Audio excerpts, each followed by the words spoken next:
waxaan maanta shirkan jiray soo fiirnay arrin aan doonay anagoo ah ciyaartooydii waddanka gudihiisa ka tagtay ee ka qayb gashay tartankii wadamada la aqoonsan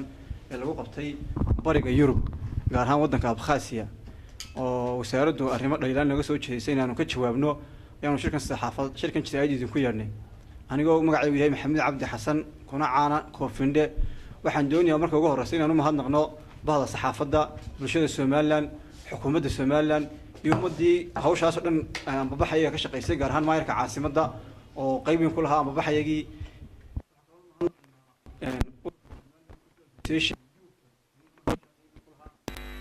doona ama saxaafadda ku soo noqonaysay oo wasaaradda ahaan ka jawaabna taas runtii ahayd tartan waxa magaca Soomaaliland iyo qarnimada Soomaaliland kor u qaaday meeqaamkii Soomaaliland iyo qadiyada Soomaaliland kor u qaaday manuu ahayn tartan hoos u dhigaya magaca Soomaaliland waxaan la ciyaarnaa ku jiray wadamada qaybo la aqoonsay Abkhasiya kale waxa aqoonsanaa Ruushka Cuba Venezuela Tajikistan wadamo la aqoonsay waxa la ciyaarnay marka Soomaaliland la barbar dhigo nasiib darro iyadoo anagna sportskii Soomaaliland halka uu marayo iyo meeqaamkii maanta Soomaaliland sportska ka joogto iyo wasaaradda ciyaaraha dhalinyarada ugu suntantahay iyo qarankaba maanan filaynin markii aanu soo noqonay inaan wasaaradda ciyaaruhu aan ka maqalno arrimo la xiriira hanjabaad iyo dhaleecayn waxaanu ku ciyaaraynay qarankii Soomaaliland buha waxaanu huunay calankii Soomaaliland buha waxaanu maanta halkan madaxweynaha Jamhuuriyadda Soomaaliland ka codsanaynaa haddii calankii Soomaaliland dambi yahay ku ciyaaristiisa iyo qarankii Soomaaliland oo la matalay dambi tahay waddankan umaanaan soo noqonayn oo isku tahriibi lahayn waxaan halkaas dhiirigelinaysaa tahriibkii markii horeba socday inuu sii xoogaysto oo halka dhalinyaradii iyo balwadihii jaadkii ay sii dhiirigelinaysaa marka wasaaraddu u qaabilsaneed ee qofkii madaxa qaaday ciyaarihii wasaaradda ciyaaruhu arrinkeedu wuxuu noqday debangaal abeesa wuxuu ku qabaa xeer debangaal dushaas uu ka qabo ciyaarihii inay wax ka qabatana ma ogola oo ciyaarihii waxba naguma soo kordhinayso wasaaraddii haddii la taabto ciise qaadana waxaan saanaa wasaaraddii maandeedu haysta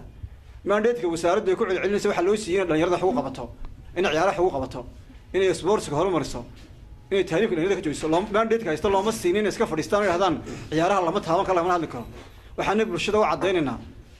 bulshada aqoon leh bulshada Soomaaliland wadada aqoon leh wadada wax bartay wadada qadiyada Soomaaliland fahansan qaranka Soomaalilandna uma baahna qof intuu meel soo furtay dadkan wax fahansiin yahay ummaddu waan ugu mahadnaqnaa sida fiican u fahansan yihiin waana ugu hambalyeynaa say noogu hambalyeeyeen waxaan leenahay madaxweynaha Soomaaliland iyo cidii kale xusaysaba waxa weeye arrintaasi annaga waxay nagu tahay dhaawac qaranka dhaawac ku tahay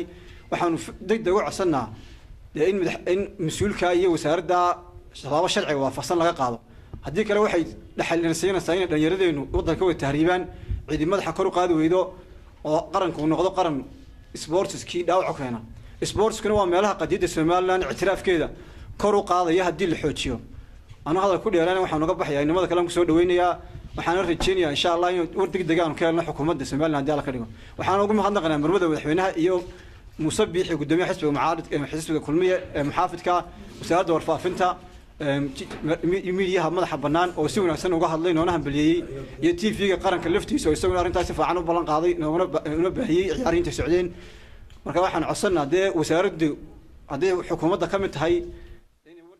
صارت أنت